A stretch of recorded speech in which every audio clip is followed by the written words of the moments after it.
बचपन से लेकर आज तक तुम लोगों ने इंग्लिश का एग्जामिनेशन कई बार दिया होगा। कुछ बार तो तुम लोग पढ़कर नहीं गए होगे, लेकिन कई बार ऐसा भी होगा जब तुम लोग पढ़कर गए होगे और तुम्हारी एक्सपेक्टेशन ये होती होगी कि तुम्हें 80 में 80 स्कोर करना है। लेकिन आज तक तुम लोगों ने इंग्लिश में 80 में 80 स्कोर कितने बार किया है? तुम लोगों ने सारी पढ़ाई करी, फिर भी 80 में 80 नहीं आए। मैक्सिमम के 60 आते होंगे, 65 आते होंगे, चलो 70 भी आ जाते होंगे, लेकिन 80 में 80 क्यों नहीं आ रहे हैं? क्या इसका रीजन ये है कि तुम लोगों ने पढ़ाई नहीं करी, तुम लोगों का प्रिपरेशन पूरा नहीं था, या फिर तुम लोग कमजोर बच्चे हो? जो टॉपर्स है ना, वो तुमसे बहुत ज्यादा इंटेलिजेंट है। नहीं, इनमें से कोई भी आंसर सही नहीं है। प्रॉब्लम बस ये है कि तुम लोगों को पेपर प्रेजेंटेशन नहीं आता है। तुम लोगों को ये नहीं पता है कि जो एग्जामिनर होता है ना, वो तुम्हारे आंसर में क्या खोजता है। अगर तुम एग्जामिनर के अकॉर्डिंग अपने पेपर को लिखोगे ना, तो जो बंदा भी तुम्हारा पेपर चेक कर रहा होगा वो टिक मारते चला जाएगा। और बहुत सारे बच्चे को, बहुत सारे बच्चे को ये कंफ्यूजन होता है, और वो लोग मुझसे आकर बोलते हैं कि भैया मेरे 80 में 80 इसलिए नहीं आते क्योंकि मैं स्पेलिंग मिस्टेक्स बहुत सारे करता हूं। सबसे पहली बात, स्पेलिंग मिस्टेक्स करोगे तो मार्क्स कटेगा, लेकिन कितना कटेगा ये तो पता होना चाहिए ना। अगर तुम 4 स्पेलिंग मिस्टेक करते हो तब जाकर तुम्हारा 1 नंबर कटता है, तो तुम लोग कितना ज्यादा स्पेलिंग मिस्टेक करते हो कि टीचर तुम्हारा 10 नंबर काट लेगा या 20 नंबर काट लेगा। अगर तुमने पूरे पेपर में 8 से 10 स्पेलिंग मिस्टेक भी करा है ना, तब भी टीचर तुम्हारे 2 नंबर या 2.5 नंबर से ज्यादा नहीं काट सकता है। और दूसरी बात, जो तुम्हारा क्वेश्चन पेपर चेक कर रहा होता है ना, उसको डेली बेसिस पे बहुत सारे क्वेश्चन पेपर चेक करने होते हैं, तो वो हर पेपर में बैठ के बहुत सारी स्पेलिंग मिस्टेक्स नहीं निकालते फिरेगा। उसको जितना सामने में दिखेगा वो उतना ही नंबर काटेगा। इसलिए इस बात को अपने दिमाग के अंदर घुसा लो कि स्पेलिंग मिस्टेक्स में ज्यादा नंबर नहीं कटते हैं। नंबर तुम्हारे इसलिए कटते हैं क्योंकि तुम्हें पेपर प्रेजेंटेशन नहीं पता होता है, तुम्हें ये नहीं पता होता है कि अपने एग्जामिनेशन में कैसे आंसर लिखकर आना है। तो टेंशन मत लो, आज के इस वीडियो में हम लोग पेपर प्रेजेंटेशन तो कवर करेंगे ही, साथ में मैं ये भी बताऊंगा कि टाइम मैनेजमेंट कैसे करना है। तुम्हारे एग्जामिनेशन में जो 3 घंटे मिलते हैं ना, तुम्हें उसको यूटिलाइज कैसे करना है, और साथ ही में 3 घंटे के अलावा जो 15 मिनट मिलते हैं ना क्वेश्चन पेपर रीडिंग के लिए, उसको भी कैसे यूटिलाइज करना है, वो भी मैं आज के इस वीडियो में बताऊंगा। ये वीडियो बहुत ज्यादा सीरियस है, मैं चाहता हूं कि ज्यादा से ज्यादा स्टूडेंट्स तक ये वीडियो पहुंचे, इसलिए अपने दोस्तों के साथ जरूर शेयर करना। मैं नहीं चाहता हूं कि एडुकेशन भैया को फॉलो जो अब तक बच्चे करते आ रहे हैं ना, उनका 1 नंबर भी कटे। हमारा एम है 80 में 80 स्कोर करना है, मतलब करना है। कैसे करना है मैं तुम्हें बताता हूं, चलो ध्यान से देखना, ठीक है। तुम्हारा जो पेपर होता है वो कितने देर का होता है? तुम्हारा पेपर होता है 3 घंटे का, ठीक है। एंड तुम्हारे पेपर में कितने सेक्शन होते हैं? इंग्लिश के पेपर में क्लास 10 लेवल पर कितने सेक्शन होते हैं? सबसे पहला होता है रीडिंग सेक्शन, जो कि कितने मार्क्स का आता है? 20 मार्क्स का आता है। दूसरा होता है ग्रामर सेक्शन, जो कि कितना मार्क्स का आता है? 10 मार्क्स का आता है। तीसरा होता है राइटिंग सेक्शन, जो कि फिर से 10 मार्क्स का आता है। और फिर चौथा होता है लिटरेचर सेक्शन, जो कि 40 मार्क्स का आता है। चलो देखते हैं कि किस सेक्शन को कैसे अटेम्प्ट करना है, कैसे पेपर प्रेजेंटेशन करना है, और किस सेक्शन में कितना ज्यादा टाइम देना है। इस 3 घंटे के अलावा 15 मिनट तुम्हें मिलता है रीडिंग करने के लिए क्वेश्चन पेपर, तो इस 15 मिनट को भी कैसे यूटिलाइज करना है वो भी देखते हैं, ठीक है। चलो स्टार्ट करते हैं। सबसे पहले 15 मिनट को कैसे यूटिलाइज करना है, देखो। सबसे पहले 15 मिनट को भी डिवाइड करते हैं हम लोग 2 भाग में। सबसे पहला भाग होगा 8 से 10 मिनट का। सबसे पहले जैसे ही तुम्हें क्वेश्चन पेपर मिला, तुम्हें पहले के 8 से 10 मिनट में क्या करना है ना, पूरे क्वेश्चन पेपर का एक बार ग्लिम्स ले लेना है, एक बार ऐसे करके देख लेना है। क्योंकि तुम सबको पता है कि तुम्हारे क्वेश्चन पेपर में ना सारे आंसर्स को अटेम्प्ट नहीं किया जाता है। हर सेक्शन में लिखा हुआ होता है कि attempt any 4 out of 5, attempt any 2 out of 4, ये सब चीजें लिखी हुई होती है। तो सबसे पहले जल्दी से जैसे तुम्हें क्वेश्चन पेपर मिलता है, तुम देख लो कि तुम्हें कौन कौन सा क्वेश्चन अटेम्प्ट नहीं करना है। जो जो क्वेश्चन तुम्हें अटेम्प्ट नहीं करना है वहां पर छोटा सा मार्क लगा दो। इससे बहुत ज्यादा फायदा होगा, ये वेस्ट ऑफ द टाइम नहीं है। क्योंकि मैंने खुद अपने एग्जामिनेशन में ये वाली गलती करी थी। मैंने मार्क नहीं लगाया था, डायरेक्ट मैं अनसीन पैसेज को पढ़ना स्टार्ट कर दिया था। इससे क्या हुआ था कि मैंने ज्यादा आंसर्स को अटेम्प्ट कर लिया था। मुझे अटेम्प्ट 2 ही क्वेश्चन के आंसर को करना था, मैंने 3 क्वेश्चन आंसर्स को अटेम्प्ट कर लिया था। इससे क्या हुआ था ना कि एग्जाम टाइम में बहुत ज्यादा हड़बड़ी होता है। उस टाइम तुम ज्यादा नोटिस नहीं करते हो कि इसमें इतना क्वेश्चन अटेम्प्ट करना है, इसमें इतना क्वेश्चन अटेम्प्ट करना है। हम लोग ना जल्दीबाजी में सब अटेम्प्ट करने लगते हैं, और यही गलती होता है। 1-2 सेक्शन में तुम ज्यादा आंसर्स को अटेम्प्ट कर लेते हो, ज्यादा क्वेश्चंस को अटेम्प्ट कर लेते हो। इससे तुम्हें ज्यादा मार्क्स नहीं मिलने वाले हैं, बस तुम्हारा टाइम वेस्ट होगा। और इंग्लिश का पेपर बहुत ज्यादा लेंदी आता है। मैथ से भी ज्यादा लेंदी इंग्लिश का पेपर होता है। तुम अपने सीनियर से भी जाके पूछ सकते हो, इस बात पे तुम्हारे सीनियर्स भी एग्री करेंगे। तो इसलिए जैसे ही तुम्हें क्वेश्चन पेपर मिलता है, पहला 8 से 10 मिनट में क्या करना है, पूरे क्वेश्चन पेपर का ग्लिम्स ले लेना है। और उसके बाद तुम्हें वो क्वेश्चंस को मार्क कर लेना है जो तुम नहीं करने वाले हो, जो तुम एलिमिनेट करने वाले हो, ठीक है। जैसे लेटर राइटिंग में 2 क्वेश्चन होता है, उसमें से कोई एक करना होता है। एनालिटिकल पैराग्राफ में 2 क्वेश्चन होता है, उसमें से कोई एक करना होता है। तो मार्क कर लेना, ठीक है। जो क्वेश्चन नहीं करना है उनको मार्क करना, ये ज्यादा ईजी होगा। जो करना है तो करना ही है ना, जो नहीं करना है बस उनको मार्क कर देना, ठीक है। अब देखो, ऐसे तुम्हारा 8 से 10 मिनट चला जाएगा क्वेश्चन पेपर रीडिंग का, बचा 5 से 7 मिनट। तो इस 5 to 7 मिनट्स में तुम क्या करोगे? तुम्हारे पास ज्यादा टाइम नहीं है, बस 5 से 7 मिनट बचा है। तो इस 5 से 7 मिनट में तुम लोग क्या करना, पहले अनसीन पैसेज को पढ़ लेना। तुम्हारे एग्जामिनेशन में 2 अनसीन पैसेज आता है रीडिंग सेक्शन के अंदर। तो तुम लोग क्या करोगे, सबसे पहले एक अनसीन पैसेज को पढ़ लो। देखो 5 से 7 मिनट इनफ होता है अच्छे से किसी भी अनसीन पैसेज को पढ़ने के लिए, चाहे तुम कितने भी स्लो रीडर हो। बस तुम्हारा माइंड एक जगह फोकस रहना चाहिए। इस 5 से 7 मिनट में तुम लोग क्या करना ना, अनसीन पैसेज के क्वेश्चंस को रीड कर लेना। अनसीन पैसेज को रीड मत करना, अनसीन पैसेज के क्वेश्चंस को रीड कर लेना। कई बार क्या होता है ना, आंसर सामने होता है, तुम्हें बस क्वेश्चन रीड करने की देरी होती है। अगर तुम अनसीन पैसेज को रीड करने जाओगे तो 5 से 7 मिनट में तुम लोग रीड नहीं कर पाओगे। तो बेस्ट ये रहेगा कि सबसे पहले क्वेश्चंस को रीड कर लेना, उसके बाद जब ये 15 मिनट रीडिंग टाइम खत्म होगा, तुम लोग अनसीन पैसेज को स्टार्ट करोगे ना, तो देखना कैसे खटखट आंसर मिलेगा। 70 to 80% क्वेश्चंस का आंसर तुम्हें ऐसे ही मिल जाएगा। और इस तरह से तुम अपने 15 मिनट यूटिलाइज कर सकते हो जो तुम्हें क्वेश्चन पेपर रीडिंग के लिए दिया जाता है।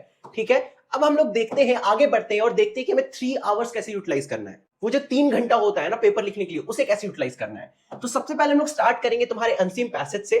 ठीक है, जैसा कि मैंने तुम्हें बताया, first take a glimpse of the questions and then read the passage. सबसे पहले तुम्हें क्वेश्चन देखना है, उसके बाद तुम्हें पैसेज पढ़ना स्टार्ट करना है। अगर उस 15 मिनट टाइम में तुमने क्वेश्चंस को अच्छे से देख लिया है तो तुम डायरेक्ट पैसेज पढ़ना स्टार्ट कर सकते हो। और यही सेम फॉर्मूला ना तुम्हें दोनों पैसेज के साथ अप्लाई करना है। अब सेकंड चीज क्या आता है, try to understand the hard word और इग्नोर इट। अनसीन पैसेज के अंदर ना बहुत सारे हार्ड वर्ड्स आते हैं, और ये जो हार्ड वर्ड्स होते हैं ना, ये बहुत ज्यादा अड़ंगा लगाते हैं, बहुत ज्यादा तुम्हें डिस्टर्ब करते हैं। इन हार्ड वर्ड्स की वजह से तुम्हें अनसीन पैसेज का मतलब समझ में नहीं आता है। तो ऐसे सिचुएशन में तुम क्या करोगे, अगर तुम्हें हार्ड वर्ड मीनिंग्स का मतलब पता है तब तो ठीक है, लेकिन नहीं पता है तो उस केस में तुम उन हार्ड वर्ड्स को इग्नोर करना। कई बार क्या होता है ना, अगर तुम सेंटेंस में हार्ड वर्ड जो है उसको हाइड कर लोगे, उसके बाद पूरा सेंटेंस को पढ़ोगे, तब भी सेंटेंस का मतलब समझ में आ जाता है, एक रफ आइडिया मिल जाता है कि ये सेंटेंस क्या कहने वाला है। यही फॉर्मूला तुम अनसीन पैसेज में भी अप्लाई कर सकते हो। मैं ये सारे ट्रिक्स को ऑलरेडी डिटेल वाले अनसीन पैसेज वीडियो में बता रखा हूं, अगर तुम्हें जाके देखना है तो देख सकते हो। इस वीडियो में हम मेनली पेपर प्रेजेंटेशन और टाइम मैनेजमेंट के बारे में बात करेंगे। अब आगे क्या करना है, don't copy the lines from the paragraph you answer for your answer. अब क्या है, बहुत सारे बच्चे ये गलती करते हैं ना कि डायरेक्टली पैराग्राफ में जो आंसर गिवन होता है उसको उतार कर लिख देते हैं, जबकि सीबीएसई ने ये क्लियरली मेंशन कर रखा है कि तुम पैराग्राफ से डायरेक्ट आंसर नहीं छाप सकते हो, तुम्हें कुछ चेंजेस करके आंसर्स में लिखने होंगे। ऐसा नहीं कि तुमने क्वेश्चन पढ़ा, तुम्हें पैराग्राफ में आंसर मिला, तुमने वही पैराग्राफ का लाइन उतार कर लिख दिया, नहीं, तुम्हें थोड़े बहुत चेंजेस करने होंगे, थोड़ा बहुत इंट्रोडक्शन ऐड करना होगा, या फिर तुम लाइन को थोड़ा घुमा फिरा कर लिख सकते हो, लेकिन डायरेक्टली आंसर नहीं चेपना है, वरना नंबर कटेंगे। ठीक है, अगर तुम ये 3 पॉइंट को फॉलो करते हो तो तुम्हारा अनसीन पैसेज जल्दी भी सॉल्व होगा और तुम्हारे नंबर भी नहीं कटेंगे। ठीक है, अब देखो रीडिंग सेक्शन में तुम्हें 30 से 40 मिनट से ज्यादा नहीं देना है। 2 पैसेज आते हैं, कोशिश करना एक पैसेज को 15 से 20 मिनट के अंदर सॉल्व करने का, यानी कि एक पैसेज के क्वेश्चन आंसर्स को 15 से 20 मिनट में खत्म करने का। अगर तुम लोग यहां पर ज्यादा टाइम दोगे तो या तो लिटरेचर सेक्शन का क्वेश्चन आंसर छूटेगा, या तो ग्रामर सेक्शन का छूटेगा, या तो राइटिंग सेक्शन का छूटेगा। तो इस बात का तो ध्यान रखना कि तुम्हें रीडिंग सेक्शन को 40 मिनट के अंदर खत्म करना है। ठीक है, आगे बढ़ते हैं, टाइम वेस्ट नहीं करेंगे, जल्दी जल्दी देखते हैं। अब हम लोग देखते हैं कि तुम्हें राइटिंग सेक्शन और ग्रामर सेक्शन को कैसे अटेम्प्ट करना है जल्दी से जल्दी। सबसे पहले तुम्हारे राइटिंग सेक्शन में 4 क्वेश्चन आते हैं जिसमें तुम्हें अटेम्प्ट 2 करना होता है। भैया 4 क्वेश्चन कैसे आते हैं मैं बताता हूं। लेटर राइटिंग से 2 क्वेश्चन आते हैं जिसमें से 1 अटेम्प्ट करना होता है। फिर एनालिटिकल पैराग्राफ से भी 2 क्वेश्चन आते हैं जिसमें से 1 अटेम्प्ट करना होता है। ठीक है, दोनों क्वेश्चन 5-5 नंबर के होते हैं। तुम्हें 100 से 120 वर्ड्स के बीच में लिखना होता है। अब तुम इजीली फॉर्मल लेटर राइटिंग जो कि 5 मार्क्स का होता है उसको 15 मिनट के अंदर खत्म कर सकते हो। खत्म कर सकते हो कि नहीं कर सकते हो? तुम लोग सोच रहे हो भैया कैसे खत्म होगा, इसका मतलब तुमने फॉर्मल लेटर राइटिंग का वीडियो मेरा देखा नहीं है। मैंने हर एक चीज बता रखा है कि फॉर्मेट क्या होगा, बॉडी के अंदर क्या same to same line check कराओगे कि तुम्हें पूरे नंबर मिलेंगे। 1-2 बार प्रैक्टिस कर लोगे, ये 5 नंबर कहीं भी नहीं जा रहे। ठीक है, 1 सेकंड, पेपर आगे बढ़ गया। इसके बाद एनालिटिकल पैराग्राफ का भी अगर तुमने वीडियो देखा होगा, वहां पे भी मैंने तुम्हें प्रॉपर फॉर्मेट वगैरह बताया है, बॉडी में क्या लिखना है, हर चीज बताया है। इसे भी तुम इजीली 15 मिनट के अंदर कवर कर सकते हो। सिर्फ 100 से 120 वर्ड्स लिखने हैं। अगर तुम 15 मिनट में 100 वर्ड्स भी नहीं लिख पा रहे हो तब तो क्या ही फायदा इंग्लिश पढ़ने का। तुम्हें 15 मिनट के अंदर फॉर्मल लेटर राइटिंग खत्म करना है, एनालिटिकल पैराग्राफ को भी 15 मिनट के अंदर खत्म करना है, राइटिंग सेक्शन को तुम्हें 30 मिनट के अंदर खत्म करना है। ठीक है, इसके बाद आता है तुम्हारा ग्रामर सेक्शन। ग्रामर सेक्शन के अंदर तुम्हारे 5 टॉपिक्स आते हैं, determiners, tenses, model, subject verb agreement या फिर कॉन्क्रीट और रिपोर्टेड स्पीच। ठीक है, ग्रामर सेक्शन में जो तुम्हारे क्वेश्चंस होते हैं ना, वो सिंपल 1 वर्ड आंसर्स होते हैं। अगर तुम्हें रूल्स पता है ना तो ग्रामर सेक्शन को अटेम्प्ट करने में 5 मिनट से ज्यादा नहीं लगेगा। तुमने ग्रामर सेक्शन का 1 शॉट देखा है या फिर नहीं देखा है मेरा? अगर नहीं देखा है तो मैं रिकमेंड करता हूं अभी भी जाकर देख लो, बहुत टाइम है। 1 घंटे के अंदर मैंने तुम्हारा पूरे ग्रामर सेक्शन को कवर किया है, A to Z सारे रूल्स को बताया है जो तुम्हारे 10th लेवल के लिए इंपॉर्टेंट है। फालतू का मैंने वीडियो को 1-2 घंटा लंबा नहीं खींचा है। मैं ऐसा नहीं करता हूं कि एक टॉपिक का उसी का वीडियो 1 घंटा पड़ा है, नहीं। जितना तुम्हारे 10th लेवल पे रिक्वायर्ड है उतना ही बताया मैंने। ग्रामर सेक्शन की 1 शॉट को देख लेना अगर नहीं देखा है तो। ये जो ग्रामर सेक्शन है ना, ये तुम 20 मिनट के अंदर आराम से कवर कर सकते हो। तुम्हें कुछ लंबा चौड़ा नहीं लिखना है, 1 वर्ड आंसर्स है। रूल्स क्लियर है तो 20 मिनट क्या 5 मिनट में कवर हो जाएगा। रूल्स ही नहीं पता है तो सोचने में ही आधा घंटा गुजार दोगे, वो अलग बात है। ठीक है, अब देखो यहाँ पेपर प्रेजेंटेशन कहां से आया सर? ये तो सर आप टाइम मैनेजमेंट बता रहे, पेपर प्रेजेंटेशन कैसे हुआ?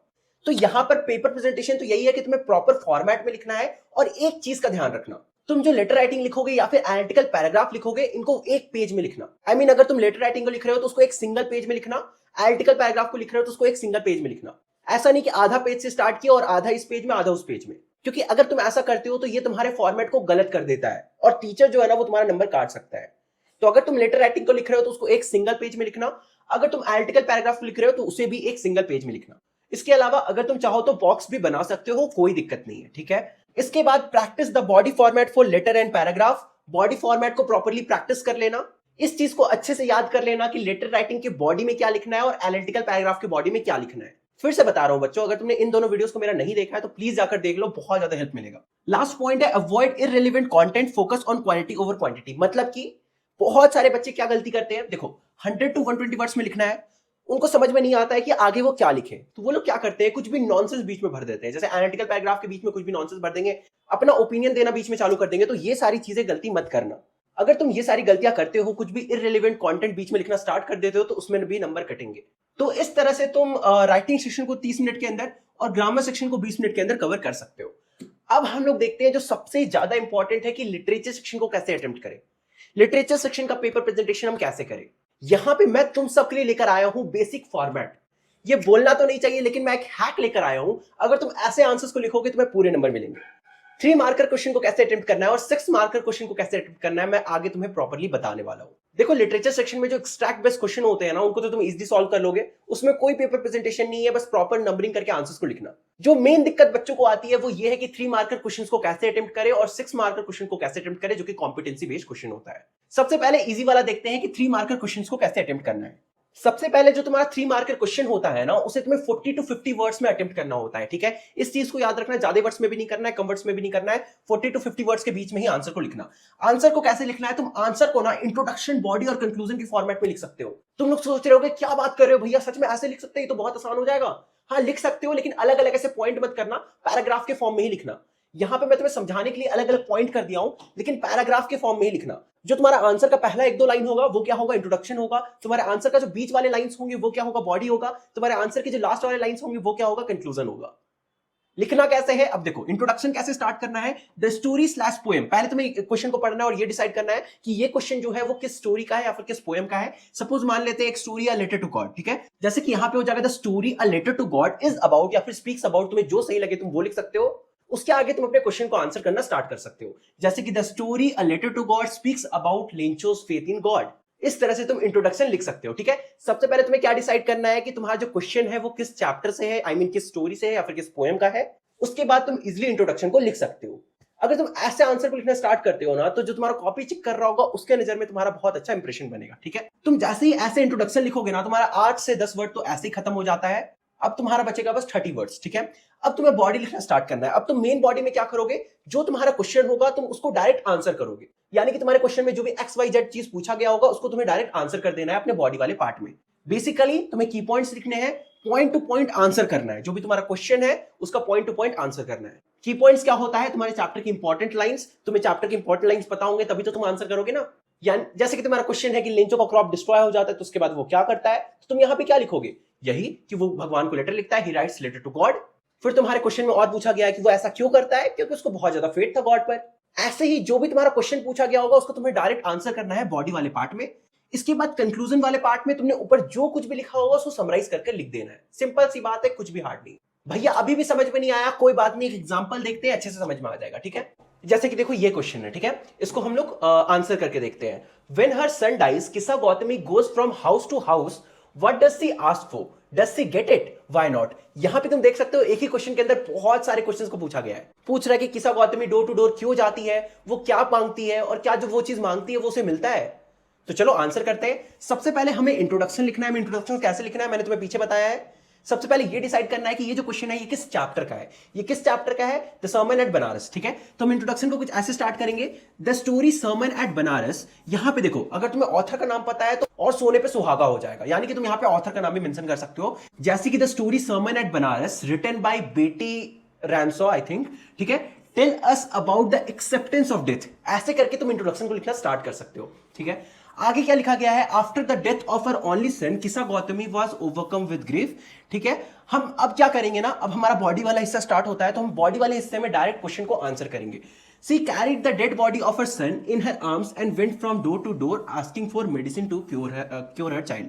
यहां पे हमें डायरेक्ट आंसर करके बताया जा रहा है कि जो किस्सा गौतमी थे ना, वो अपने मरे हुए बच्चे का, अपने मरे हुए बेटे को अपने आर्म्स में पकड़ के, ऐसे हाथ में पकड़कर डोर टू डोर घूम रही थी। क्यों घूम रही थी? क्योंकि वो लोगों से मेडिसिन मांग रही थी अपने मरे हुए बेटे को जिंदा करने के लिए, ठीक है। अब आगे क्या है, but nobody could provide her medicine. Last में हमें क्या पूछा गया था, does she get it? Does she get it? नहीं, कोई भी उसे मेडिसिन प्रोवाइड नहीं कर पाता है, ठीक है। क्यों नहीं कर पाता है, ये चीज को हम यहां पे भी लिख सकते हैं या फिर कंक्लूजन में भी लिख सकते हैं। भैया कंक्लूजन में क्यों, चलो देखते हैं, ठीक है। For there is no such medicine available which can bring a dead person back to life. क्योंकि दुनिया में ऐसा कोई भी मेडिसिन अवेलेबल नहीं है जो मरे हुए इंसान को जिंदा कर सकता है। इस तरह से तुम प्रॉपरली अपने आंसर को लिख सकते हो। इंट्रोडक्शन से स्टार्ट करना, फिर बॉडी लिखना, फिर कंक्लूजन लिखना। अब देखो यहां पर क्वेश्चन ही ऐसा पूछा था ना लास्ट में, व्हाई नॉट, ठीक है। तो इस तरह से तुम डायरेक्ट कंक्लूड कर सकते हो, लेकिन हर क्वेश्चन इस टाइप का नहीं होगा, तो तुम्हें कंक्लूजन खुद से लिखना होगा। आई होप सो जो मैं बोलना चाह रहा हूं वो तुम्हें समझ में आ रहा होगा। बेसिकली तुम्हें फॉर्मेट समझ में आ गया होगा। अगर तुम ऐसे पेपर प्रेजेंटेशन करते हो, ऐसे आंसर्स को लिखते हो, तो तुम्हें पूरे नंबर मिलेंगे। तुम देख सकते हो इजिली 40 to 50 वर्ड्स तुम्हारा कंप्लीट हो गया है। तुम्हें बिल्कुल भी टेंशन लेने की जरूरत नहीं है। अब हम लोग क्या देखेंगे, तुम सबका मोस्ट डरावना टॉपिक कि भैया कॉम्पिटेंसी बेस्ड क्वेश्चंस को कैसे सॉल्व करें। ये क्वेश्चंस 6 नंबर के आते हैं, बहुत डरावने होते हैं, हमने लाइफ में कभी नहीं देखा है। इसका भी फॉर्मेट बता दीजिए। तो देखो इसका फॉर्मेट तो नहीं होगा बच्चों, लेकिन इसको सॉल्व कैसे करना है ये मैं तुम्हें बता दूंगा। क्योंकि कॉम्पिटेंसी बेस्ड क्वेश्चन का फॉर्मेट नहीं होता है, क्योंकि ये जो क्वेश्चंस होते हैं ना, ये अपने आप में ही 4 टाइप के होते हैं। पहला और सबसे इंपॉर्टेंट होता है पैरेलल बेस्ड क्वेश्चंस। इन क्वेश्चंस में क्या होता है ना, 2 अलग अलग चैप्टर के कैरेक्टर्स को उठाया जाता है और दोनों के बीच में कुछ सिमिलैरिटी होती है या फिर कुछ बहुत ज्यादा अपोजिट होता है, तो दोनों को एक साथ मिलाकर क्वेश्चन बना दिया जाता है। फिर दूसरा टाइप होता है थीम बेस्ड क्वेश्चन, जिसमें क्या करता है, 2 चैप्टर का थीम को उठाया जाता है और अगर दोनों चैप्टर के थीम में कुछ भी सिमिलैरिटी होगा या फिर एकदम अपोजिट होंगे, तो दोनों को मिलाकर एक क्वेश्चन बना देगा। कॉम्पिटेंसी बेस्ड क्वेश्चंस में तुम्हारा डायरी एंट्री टाइप का क्वेश्चंस भी आता है, ये तुम्हारा 3rd टाइप है। और 4th टाइप होता है रियल लाइफ एक्सपीरियंस से तुम्हारा कॉम्पिटेंसी बेस्ड क्वेश्चंस क्रिएट कर देगा। जैसे कोई भी एक कैरेक्टर को उठा लेगा कोई भी स्टोरी से और बोलेगा अगर ये कैरेक्टर तुम होते तो तुम क्या करते। ये हो गया रियल लाइफ से रिलेटेड क्वेश्चंस। तो इस तरह से जो तुम्हारे कॉम्पिटेंसी बेस्ड क्वेश्चंस होते हैं वो 4 टाइप के होते हैं। क्या क्या हो गया, कैरेक्टर बेस्ड, यानी कि तुम कह सकते हो उनको पैरेलल क्वेश्चंस। दूसरा होता है थीम बेस्ड। तीसरा होता है तुम्हारा डायरी एंट्री वाला क्वेश्चन। और चौथा होता है रियल लाइफ एक्सपीरियंस वाला क्वेश्चन। तो इन चारों टाइप के क्वेश्चंस को कैसे अटेम्प्ट करना है, चलो जल्दी से हम लोग देख लेते हैं, ठीक है। सबसे पहले तो ये समझो ना कि तुम्हारे क्वेश्चंस कितने आते हैं, कॉम्पिटेंसी बेस्ड क्वेश्चंस आते कितने हैं। 4 क्वेश्चंस आते हैं, ठीक है। 2 फर्स्ट फ्लाइट बुक से और 2 फुटप्रिंट्स विदाउट फीड बुक से। लेकिन तुम्हें अटेम्प्ट सिर्फ 2 ही करना है, फर्स्ट फ्लाइट बुक से 1 क्वेश्चन और फुटप्रिंट्स विदाउट फीड बुक से 1 क्वेश्चन। इसके बाद सबसे पहले तो घबराना नहीं है, हमें यह देखना है कि तुम्हें जो क्वेश्चन पूछ रहा है ना वो क्या पूछ रहा है, क्वेश्चन में पूछ क्या रहा है, ठीक है। Understand the core requirement. सबसे पहले कोर रिक्वायरमेंट समझना है, हमें यह समझना है कि क्वेश्चन हमसे पूछ क्या रहा है। आइडेंटिफाई द मेन थीम और स्किल बीन टेस्टेड। सबसे पहले यह समझना है कि क्वेश्चन में क्या पूछ रहा है, ठीक है। जैसे कि कंपैरिजन पूछ रहा है या फिर एनालिसिस पूछ रहा है। जैसे ही तुम देखोगे कि क्वेश्चन के अंदर पूछ रहा है कंपेयर करने के लिए या फिर एनालाइज करने के लिए, तो समझ जाना कि वो जो क्वेश्चन है वो या तो थीम बेस्ड है, ठीक है, या तो वो जो क्वेश्चन है वो कैरेक्टर बेस्ड है, ठीक है। इसके अलावा जो तुम्हारे कॉम्पिटेंसी बेस्ड क्वेश्चन आते हैं ना, उसमें क्रिएटिव राइटिंग भी पूछ सकता है। जैसे कि क्रिएटिव राइटिंग के अंदर क्या आएगा, डायरी एंट्री आएगा या फिर तुम्हारा आ जाएगा स्पीच राइटिंग। अब हम देखते हैं कि हर तरह के क्वेश्चंस को, कॉम्पिटेंसी बेस्ड जो क्वेश्चंस होते हैं उनको कैसे अटेम्प्ट किया जाता है। सबसे पहले कैरेक्टर स्केच वाले क्वेश्चंस को कैसे अटेम्प्ट करना है, जिसको हम लोग पैरेलल बेस्ड क्वेश्चंस भी बोलते हैं, पैरेलल बेस्ड क्वेश्चंस। तो कैरेक्टर स्केच वाले क्वेश्चंस को कैसे अटेम्प्ट करना है, सबसे इजी होता है इसको अटेम्प्ट करना। Find common traits, compare behaviour, struggle और growth of both the characters. जैसे ही 2 कैरेक्टर की बात की जाती है उनके बिहेवियर को कंपेयर करना, फाइंड करना कि इन दोनों कैरेक्टर्स के बिहेवियर में कुछ सिमिलर है या कुछ रिपेलिंग है, एकदम अपोजिट है। जैसे ही तुम्हें मिल जाता है उस चीज को लिख देना। इसके बाद ये देखना कि वो दोनों कैरेक्टर के स्ट्रगल्स में कुछ सिमिलर है, क्या दोनों कैरेक्टर्स ने अपने जर्नी में जो स्ट्रगल किया है उसमें कुछ सिमिलैरिटी है या फिर कुछ एकदम अपोजिट है, तो उस चीज को भी वहां पर लिख देना। इसके बाद देखना कि दोनों कैरेक्टर के जो ग्रोथ हो रहे हैं ना स्टोरी में, कि वो कैरेक्टर स्टार्टिंग में ऐसा था लास्ट में ऐसा बन गया, तो क्या उनके ग्रोथ में कुछ सिमिलैरिटी है। जैसे ही तुम ये 3 चीज देख लेते हो, तुम्हें पता चल जाता है, हो गया तुम्हारे 6 नंबर पूरे, तुम्हारे हाथ में आ गए, कोई तुमसे लूट के नहीं ले जाएगा। इसके बाद क्या करना है, तुमने कॉमन ट्रेड्स तो फाइंड कर लिया, इसके बाद कुछ एविडेंस देने हैं। एविडेंस कहां से दोगे? तुमने स्टोरी पढ़ रखा होगा तो वहीं से एविडेंस दोगे, है ना। To support your answer with example from the text, तुम्हें क्या करना है, स्टोरी के अंदर से कुछ एग्जाम्पल्स उठाने हैं और उन एग्जाम्पल्स का यूज करके तुम्हें दोनों कैरेक्टर्स के बीच में जो भी कॉमन ट्रेट है वो बताना है। इस तरह से तुम पूरे अपने आंसर के बॉडी को लिख सकते हो। कॉम्पिटेंसी बेस्ड क्वेश्चंस के आंसर्स को कंक्लूड कैसे करना, बेसिकली पैरेलल बेस्ड क्वेश्चंस जो होते हैं ना, उनके आंसर को तुम्हें कंक्लूड कैसे करना है, बहुत आसान होता है। So how their journey relate और डिफर, लास्ट में तुम्हें यह दिखाना है कि जो दो कैरेक्टर्स को तुमने लिया है ना, उनका जर्नी कैसे सिमिलर है या फिर कैसे डिफरेंट है, और ऐसे करके तुम प्रॉपर समराइज करके कंक्लूड कर सकते हो। या फिर मैं सच बताऊं, ये जो 6 मार्क का क्वेश्चन होता है ना, इसमें तुम थोड़ा बहुत अपना पर्सनल ओपिनियन भी दे सकते हो, लेकिन हमेशा कंक्लूजन वाले पैराग्राफ में। जब भी तुम इन आंसर्स को एंड कर रहे होगे, वहां पे तुम अपना पर्सनल ओपिनियन भी दे सकते हो। आई होप सो कुछ भी हार्ड नहीं होगा। पैरेलल क्वेश्चंस या फिर तुम कह सकते हो कैरेक्टर स्केच कंपैरिजन वाले जो क्वेश्चंस होते हैं, तुम उनको इजीली अटेम्प्ट कर लोगे। यहां पे एक एग्जांपल भी दिया गया है, ठीक है। Compare the leadership quality of Nelson Mandela और एनी फ्रैंक, ठीक है। ये एक क्वेश्चन है, मान लो अगर तुम्हारे एग्जाम में सेम क्वेश्चन आ जाता है, तुमसे पूछा जाता है कि नेल्सन मंडेला और एनी फ्रैंक के बीच में जो लीडरशिप क्वालिटी है उनको एक्सप्लेन कीजिए। सबसे पहले तुम्हें क्या फाइंड करना है, कॉमन ट्रेट, कॉमन बिहेवियर, ठीक है। सबसे पहले मंडेला क्या थे, मंडेला बहुत ज्यादा स्ट्रांग थे, रुको मैं इधर आ जाता हूं। मंडेला बहुत ज्यादा स्ट्रांग थे, बहुत ज्यादा डिटरमाइंड थे, फॉट फॉर जस्टिस, वो अपने देश के लिए जेल तक चले गए थे। तो ये सब चीज हमें किनके बारे में पता है, हमें नेल्सन मंडेला के बारे में पता है। एनी फ्रैंक के बारे में हमें क्या पता है, वो रेजिलेंट थी, यानी कि वो किसी भी तरह की बीमारी से लड़ने के लिए रेडी थी, वो होपफुल थी, वो मेंटली स्ट्रांग थी डिस्पाइट एडवर्सिटी, यानी कि जो एनी फ्रैंक थी ना, वो हर सिचुएशन में पॉजिटिव रहती थी और वो हर सिचुएशन से लड़ने के लिए रेडी थी। हालांकि यहाँ पे दोनों ही कैरेक्टर्स बहुत ज्यादा अलग है। जो नेल्सन मंडेला है वो अपने देश के लिए लड़ रहे हैं, और वहीं जो एनी फ्रैंक है वो अपने फैमिली के लिए, और वहीं जो एनी फ्रैंक है ना, वो एक ज्यूज बच्ची है। अगर बस कहानी के बेसिस पे देखा जाए तो दोनों चैप्टर की कहानी में कुछ भी सिमिलैरिटी नहीं है, लेकिन दोनों कैरेक्टर्स के बीच में तो सिमिलैरिटी है। जो दोनों ही कैरेक्टर्स है, दोनों ही मेंटली स्ट्रांग है, लेकिन अलग अलग वे में, ठीक है। लिंक क्या है दोनों के बीच में, कॉमन क्या है, both showed courage and प्रिजर्वेंस in different way. दोनों ही जो कैरेक्टर्स हैं, दोनों ही बहुत ज्यादा मेंटली स्ट्रांग है, दोनों ही बहुत ज्यादा करेजियस है, और दोनों ही कैरेक्टर जब अड़ जाते हैं तो अड़े रह जाते हैं। एनी फ्रैंक कहां अड़ती है, एनी फ्रैंक में तुम एग्जांपल दे सकते हो मिस्टर कीजिंग का। जो मिस्टर कीजिंग होते हैं वो एनी फ्रैंक को बार बार होमवर्क देते हैं, लेकिन जो एनी फ्रैंक होती है वो बार बार होमवर्क कंप्लीट करती है। जो मिस्टर कीजिंग होते हैं वो एनी फ्रैंक को बार बार क्लास के सामने इंसल्ट करते हैं, बार बार होमवर्क देते हैं बहुत अजीब अजीब टॉपिक्स पर, लेकिन जो एनी फ्रैंक होती है वो उन होमवर्क को इस वे में आंसर करती है कि जो मिस्टर कीजिंग होते हैं उनका आंख खुल जाता है और वो पूरे के पूरे जो कैरेक्टर है मिस्टर कीजिंग वही बदल जाते हैं। तो यहां पे हम देख सकते हैं कि दोनों कैरेक्टर्स के बीच में कुछ तो सिमिलरिटी है। जो नेल्सन मंडेला है, जो एनी फ्रैंक है, दोनों ही करेजियस है, दोनों ही करेजियस है, दोनों ही प्रिजर्वेंस शो करते हैं और दोनों ही मेंटली स्ट्रांग है। तो इस तरह से तुम कैरेक्टर स्केच कंपैरिजन वाले क्वेश्चंस को सॉल्व कर सकते हो, या फिर तुम कहो कि तुम पैरेलल बेस्ड क्वेश्चंस को सॉल्व कर सकते हो। अब हम लोग देखते हैं कि डायरी एंट्री वाले क्वेश्चंस को कैसे सॉल्व करना है। डायरी एंट्री वाले क्वेश्चंस और भी ज्यादा आसान होते हैं, बच्चों को लगता है कि हार्ड है, लेकिन हार्ड नहीं होते हैं। डायरी एंट्री कैसे लिखना है, राइट इन फर्स्ट पर्सन। सबसे पहली बात, तुम डायरी एंट्री लिख रहे हो तो तुम्हें हमेशा फर्स्ट पर्सन का ही यूज करना है। यू, ही, सिट, दे, ये सब वर्ड्स का यूज मत करना, ठीक है। हमेशा फर्स्ट पर्सन में ही अपनी डायरी को लिखना। सेकेंड जो सबसे इंपॉर्टेंट पॉइंट आता है, express emotion and thought as per the given scenario. देखो, तुम डायरी एंट्री लिख रहे हो, मान लो तुम एनी फ्रैंक हो, तो तुम्हें पहले याद करना है कि एनी फ्रैंक कैसी थी। उसके बाद सोचकर तुम्हें डायरी एंट्री लिखना है कि अगर तुम एनी फ्रैंक होते तो तुम क्या करते, तो तुम क्या लिखते। तुम्हें एनी फ्रैंक के कैरेक्टर को पहले अपने अंदर घुसाना है, अपने अंदर उतारना है, उसके बाद उस वे से अपने आंसर को लिखना है। मैं एनी फ्रैंक होता तो ये लिखता, ठीक है। सबसे पहले सिनेरियो को इमेजिन करना है, समझना है कि तुम्हें कौन सा कैरेक्टर मिला है, वो कैरेक्टर होता तुम्हारी जगह पे तो वो क्या लिखता, ठीक है। उस तरह से तुम्हें डायरी एंट्री लिखना है। इसके बाद हमेशा याद रखना, use past tense for events. जब भी तुम कोई इवेंट के बारे में बात करोगे डायरी एंट्री के अंदर, उसको पास्ट टेंस में ही लिखना। ऑब्वियस सी बात है, तुम आज डायरी एंट्री लिख रहे हो तो तुम कोई इवेंट के बारे में बात कर रहे हो तो वो पास्ट में ही हुआ होगा ना। तो हमेशा जो भी इवेंट के बारे में लिखोगे, जो तुम्हें याद आ रहा है डायरी एंट्री के अंदर तुम्हें लिखना है, तो वो पास्ट टेंस में होगा। जैसे कि मेरा 13th बर्थडे में ये हुआ था, ठीक है, तो पास्ट टेंस में लिखना है, this happened in my 13th birthday. तो ये क्या है, पास्ट टेंस है। इसके अलावा प्रेजेंट और फ्यूचर टेंस का तुम डायरी एंट्री में तभी यूज करोगे जब तुम रिफ्लेक्शंस या फिर होप दर्शाओगे। यानी कि मैं ये होप करता हूं, मैं ये उम्मीद करता हूं, मैं ये एक्सपेक्ट करता हूं कि फ्यूचर में ये होगा या फिर अभी ये होने वाला है, ठीक है।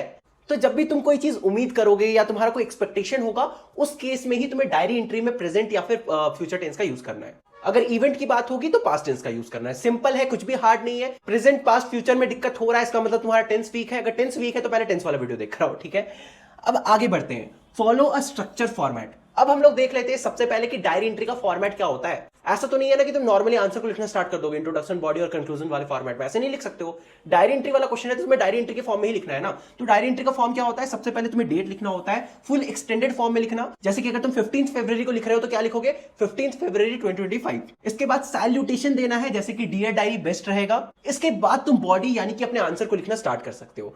इसके बाद एक लाइन छोड़ना, डेट के बाद एक लाइन छोड़ना, सैल्यूटेशन के बाद एक लाइन छोड़ना, उसके बाद बॉडी लिखना स्टार्ट करना। फिर बॉडी लिखने के बाद तुम अपने आंसर को लिख दोगे, फिर लास्ट में क्लोजिंग लाइन देना जिसको तुम कंक्लूजन भी बोल सकते हो। बॉडी और कंक्लूजन के बीच में तुम एक लाइन छोड़ सकते हो। बॉडी में तुम क्या लिखोगे, what happened, what do you feel, मतलब जो भी तुम्हारा क्वेश्चन होगा उससे रिलेटेड, यानी कि तुम्हारा जो भी क्वेश्चन होगा, तुम्हें जो भी कैरेक्टर दिया होगा, तुम्हें उस कैरेक्टर के बारे में सोचना है और ये सोचना है कि वो कैरेक्टर क्या फील करता, तुम उस कैरेक्टर की जगह पे होते तो तुम क्या करते, ठीक है, वो सब चीज बॉडी में लिखना है। फिर क्लोजिंग लाइन देना है। क्लोजिंग लाइन में तुम ना होप वगैरह चीजें लिख सकते हो, मतलब मैं ये उम्मीद करता हूं वगैरह वगैरह, ऑलरेडी एक्सप्लेन कर रखा है। क्लोजिंग लाइन में इसका मतलब तुम क्या कर सकते हो, तुम यूज कर सकते हो प्रेजेंट या फिर फ्यूचर टेंस का। इस तरह से तुम पूरी डायरी एंट्री को लिख सकते हो। चलो एक एग्जांपल देखते हैं, ठीक है, शॉर्ट में एग्जांपल देखेंगे। Imagine you are Lencho, write a diary entry after the storm destroyed your crop. मान लो तुम लेंचो, लेंचो कौन था, अ लेटर टू गॉड का कैरेक्टर था। तो मान लो अगर तुम लेंचो हो और तुम्हारा क्रॉप डिस्ट्रॉय हो गया हो और तुम्हें भगवान को डायरी एंट्री लिखना हो, तो तुम कैसे लिखोगे। यहां पर तुम अपने आप को रखकर मत देखना, तो ये मत सोचना कि मैं राहुल हूं तो मैं अपने पर्सपेक्टिव से लिखूंगा, मैं लेंचो जैसा बेवकूफ थोड़ी हूं, नहीं, तुम्हें ऐसा नहीं करना है। तुम्हें लेंचो के पर्सपेक्टिव से सोचना है, उसके बाद डायरी एंट्री को लिखना है। तुम राहुल हो, राज हो, आयुष हो, फर्क नहीं पड़ता है। अभी जब तुम डायरी एंट्री लिख रहे हो, लेंचो के बारे में बात हो रहा है, तुम्हें लेंचो के बारे में सोचना है। अपने अंदर लेंचो को घुसा लो, अपने अंदर लेंचो को धसा लो, ठीक है। सबसे पहले तुम लेंचो हो तो तुम क्या एक्सप्रेस करोगे, शॉक एक्सप्रेस करोगे, अरे यार मेरा कॉर्न का फील्ड पूरा तबाह हो गया, मैंने ये तो एक्सपेक्ट ही नहीं करा था, अचानक से जो हिलस्टॉर्म आया वो पूरे मेरे कॉर्न के फील्ड को तबाह कर दिया, अब मेरा फैमिली कैसे जिएगा, ठीक है। तो तुम पहले शॉक एक्सप्रेस करोगे, उसके बाद तुम सैडनेस एक्सप्रेस करोगे, ठीक है, यही कि मेरा फैमिली अब भूखे मर जाएगा, मैं क्या करूंगा, मैं पैसे कैसे कमाऊंगा। इसके बाद लास्ट में तुम्हें होप दर्शाना है कि गॉड आप ही मेरी लास्ट उम्मीद हो, मैं चाहता हूं कि आप मुझे 100 पेसोस लाकर दे दो, ठीक है। इसके अलावा तुम और क्या क्या लिख सकते हो, मेंशन फेथ इन गॉड, मैंने ऑलरेडी बता दिया, and decision to write the letter, कि तुम लेटर लिखना क्यों डिसाइड करते हो। तो लेंचो के बारे में सोचना और लिख देना। इस तरह से तुम डायरी एंट्री वाले क्वेश्चंस को अटेम्प्ट कर सकते हो, ठीक है। अब देखते हैं कि रियल लाइफ सिचुएशन वाले क्वेश्चंस को कैसे सॉल्व करते हैं। रियल लाइफ सिचुएशन वाला क्वेश्चन मतलब एक चैप्टर लेते हैं भोली, ठीक है। तो भोली चैप्टर से ये क्वेश्चन पूछ सकता है ना कि तुम्हारे अकॉर्डिंग तुम्हें क्या लगता है कि आज के 21st सेंचुरी में भी डॉरी वाला जो प्रथा है, जो दहेज वाला प्रथा है, वो चलते आ रहा है, तो तुम्हें क्या लगता है ये सही है या फिर गलत है, और ये अभी तक क्यों चलते आ रहा है। अब देखो सच बताओ, दहेज वाली बात तो सच है, तुमने अपने घर में या फिर आस पड़ोस में कहीं ना कहीं तो देखा होगा, ये वाली चीज होता है आज के टाइम में भी। तो तुम लोग कैसे इस टाइप के क्वेश्चन को आंसर करोगे, अपना ओपिनियन देने लगोगे क्या कि अरे हाँ दहेज तो बहुत अच्छा चीज होता है, ससुर जी के पैसों से लाइफ सेट हो जाता है, नहीं ना, ऐसे तुम अपना ओपिनियन नहीं दे सकते हो। यहां पे तुम्हें क्या करना है, तुम्हें चैप्टर के मोरल को याद करना है और उस अकॉर्डिंग अपने आंसर को लिखना है। थोड़ा ब्रेन यूज करोगे, बहुत आसानी से तुम रियल लाइफ सिचुएशन वाले क्वेश्चंस को लिख सकते हो, ठीक है। रिलेट द चैप्टर मोरल, पहले चैप्टर के मोरल को याद करना है टू रियल वर्ल्ड इशू। क्या करना है, तुम्हें चैप्टर के मोरल को रियल वर्ल्ड इशू से रिलेट करना है, करेक्ट करना। आगे एक एग्जांपल भी देखेंगे, डरो मत। Use logical reasoning to justify your answer, ठीक है, लॉजिकल रीजनिंग का यूज करना। ये नहीं कि ससुर जी वाला जो मैं एग्जांपल लिया था कि ससुर जी के पैसों से एंजॉय करेंगे, ये कोई लॉजिकल रीजनिंग नहीं हुआ, ये ग्रीड हुआ तुम्हारा, समझे। लॉजिकल रीजनिंग मोरली करेक्ट भी होना चाहिए, ठीक है। आगे पढ़ो, कीप इट स्ट्रक्चर्ड। तुम्हें क्या करना है, रियल लाइफ सिचुएशन वाले जो क्वेश्चंस होंगे जब तुम उनको आंसर करोगे ना, तो क्या करना, सबसे पहले इंट्रोडक्शन से स्टार्ट करना, फिर एक्सप्लेनेशन देना, उसके बाद कंक्लूजन करना, मतलब कंक्लूड करना पूरे आंसर को। वही वाला फॉर्मेट यूज कर सकते हो जो मैंने 3 मार्कर में बताया था। वैसा ही तुम बिल्कुल इंट्रोडक्शन लिख सकते हो, चैप्टर के नाम से, ऑथर के नाम से स्टार्ट कर सकते हो, ठीक है। इंट्रोडक्शन में थोड़ी और चीजें ऐड कर देना क्योंकि ये 6 मार्कर क्वेश्चन है, ठीक है। तो यहाँ पे तुम्हें इंट्रोडक्शन 2 लाइन में नहीं लिखना है, बल्कि यहाँ पे इंट्रोडक्शन ही तुम्हें 4-5 लाइन में लिखना है। 100 से 120 वर्ड्स लिखना है, मतलब तुम लोग खुद सोचो ना, 15-20 लाइन तो ऐसी हो गए, ठीक है। यहाँ पे एक एग्जाम्पल दिया गया है, how can the lesson from the necklace help student today. जो लेसन था, जो हमारा चैप्टर है द नेकलेस, ये आज के टाइम में स्टूडेंट्स को कैसे हेल्प करता है। बहुत आसान है, वो चैप्टर में ये बताता है ना कि हमें ग्रीडी नहीं होना चाहिए, हमें अनरियल एक्सपेक्टेशन नहीं रखना चाहिए, we should be happy what we have, हमारे पास जितना है हमें उससे खुश रहना चाहिए। अगर हमें कुछ चीज चाहिए ना तो उसको पहले अचीव करना चाहिए, उसके लिए हमें पहले मेहनत करना चाहिए। जैसे जो मैटिल्डा थी वो अनरियल एक्सपेक्टेशन रखती थी, वो थी तो मिडिल क्लास, लेकिन वो सपना देखती थी कि वो बहुत ही ज्यादा लग्जरियस लाइफ जी रही है। और ऐसा भी नहीं है कि वो लग्जरियस लाइफ जीने के लिए बहुत ज्यादा स्ट्रगल करती थी, बहुत ज्यादा मेहनत करती थी। वो हमेशा एक मेल के ऊपर डिपेंडेंट रहना चाहती थी। स्टार्टिंग में वो अपने फैमिली के ऊपर डिपेंड रहती है और हमेशा रोना रोते रहती है कि मेरी जो फैमिली है वो क्लर्क है, इसलिए मैं मिडिल क्लास हूँ। उसके बाद उसका जब शादी होता है तो वो भी क्लर्क होते हैं, तो फिर वो रोना रोने लगती है कि मेरा जो हस्बैंड है वो एक क्लर्क है। यहाँ पे जो मैटिल्डा थी, अगर उसको सच में लग्जरियस लाइफ जीना था तो वो खुद भी काम कर सकती थी ना। इसके अलावा ये जो चैप्टर है ये हमें ऑनेस्टी के बारे में बताता है। अगर जो मैटिल्डा होती वो मिमी फॉर्स्टर को बता देती कि तुम्हारा जो नेकलेस है वो खो चुका है, तो इतना प्रॉब्लम होता ही नहीं ना। मिमी फॉस्टर बता देती कि वो नेकलेस नकली था, वो बता देते कि बस 500 फ्रांस चाहिए, तो इतना स्ट्रगल करना ही नहीं पड़ता। बस इसलिए क्योंकि जो मैटिल्डा है वो असलियत नहीं बताती है मिमी फॉस्टर को, इनका 10 साल बर्बाद हो जाता है। 10 साल एक ह्यूमन लाइफ में बहुत बड़ा टाइम तो होता ही है। ऊपर से जो मैटिल्डा जो काफी खूबसूरत दिखा करती थी, वो बहुत ज्यादा काम करने के कारण अब खराब भी दिखने लगी थी, अगली दिखने लगी थी, और वो टाइम से पहले काम कर करके बूढ़ी हो गई थी, ओल्ड हो गई थी। बस यही नहीं, इवन जो मैटिल्डा के हस्बैंड होते हैं उनको भी बहुत ज्यादा स्ट्रगल करना पड़ता है, उन्हें दो दो जगह पर काम करना पड़ता है, उनके पास बिल्कुल भी टाइम नहीं होता है, वो दिन रात काम करते रहते हैं बस उस नेकलेस का कर्ज चुकाने के लिए। तो ये सारे पॉइंट्स तुम चैप्टर के मोरल को याद करके इन आंसर्स में लिख सकते हो, ठीक है। रियल लाइफ सिचुएशन क्वेश्चंस को तुम्हें कैसे आंसर करना है, बेसिक इंट्रोडक्शन, बॉडी, फिर कंक्लूजन। इंट्रोडक्शन जैसे मैंने 3 मार्क के लिए बताया था वैसे लिख सकते हो, उसके बाद बॉडी, उसके बाद कंक्लूजन, मोरल, चैप्टर का मोरल याद रहेगा, कर लोगे। अब यहाँ पे बहुत सारे बच्चे कंफ्यूज होंगे, भैया हमें चैप्टर के कैरेक्टर्स नहीं पता, भैया हमें चैप्टर के मोरल नहीं पता। कुछ बच्चे ऐसे भी होंगे, भैया हमें चैप्टर ही नहीं पता है। तो उनके लिए मैं बता दूं, तुम लोग एजुकेशन भैया ऐप से नोट्स को डाउनलोड कर सकते हो। उसमें हर चैप्टर के कीवर्ड्स, की points, summary, theme, character sketch, वो भी बहुत अच्छे प्रेजेंटेड फॉर्म में दिए गए हैं। इवन की ग्रामर सेक्शन और राइटिंग सेक्शन भी कवर्ड है। हालांकि उसका प्राइस है 149 रुपीज। आई नो एग्जाम काफी पास आ चुका है, तो तुम्हें नहीं भी खरीदना तो कोई बात नहीं। इसका अल्टरनेट चाहिए फ्री में, तो रिवीजन सीरीज देख लो। सारे रिवीजन सीरीज में सेम नोट्स है जो एजुकेशन भैया ऐप में प्रेजेंट है, और रिवीजन सीरीज का जो प्लेलिस्ट है ना, वो तुम्हें डिस्क्रिप्शन में देखने को मिल जाएगा। तो इस तरह से ये तुम्हारा पेपर प्रेजेंटेशन और टाइम मैनेजमेंट वाला वीडियो खत्म होता है। तुम इजीली तुम्हारे लिटरेचर सेक्शन को 1 घंटे के अंदर खत्म कर सकते हो, और इस तरह से तुम अपने पूरे पेपर को 2.5 घंटे में खत्म कर सकते हो। इसके बाद भी तुम्हारे पास 30 मिनट्स बच जाएगा। चलो मान लो लिटरेचर सेक्शन में 10 मिनट और ज्यादा लग जाता है, तब भी 20 मिनट्स बच जाएंगे। तो आई होप सो आज का ये वीडियो बहुत ज्यादा हेल्पफुल रहा होगा, तुम्हें पेपर प्रेजेंटेशन, टाइम मैनेजमेंट अच्छे से समझ में आ गया होगा। तो तुम लोगों से मिलते हैं अगले वीडियो में, तब तक के लिए बाय बाय। अरे एक चीज तो बोला भूल ही गया, मुझे इंस्टाग्राम में फॉलो कर लो, लिंक डिस्क्रिप्शन में गिवन है, और मेरे सेकंड चैनल को फॉलो कर लो जिसमें एग्जाम के बाद अलग टाइप के कंटेंट आएंगे, पढ़ाई से हटकर, ठीक है। तो सोच समझ के सब्सक्राइब करना।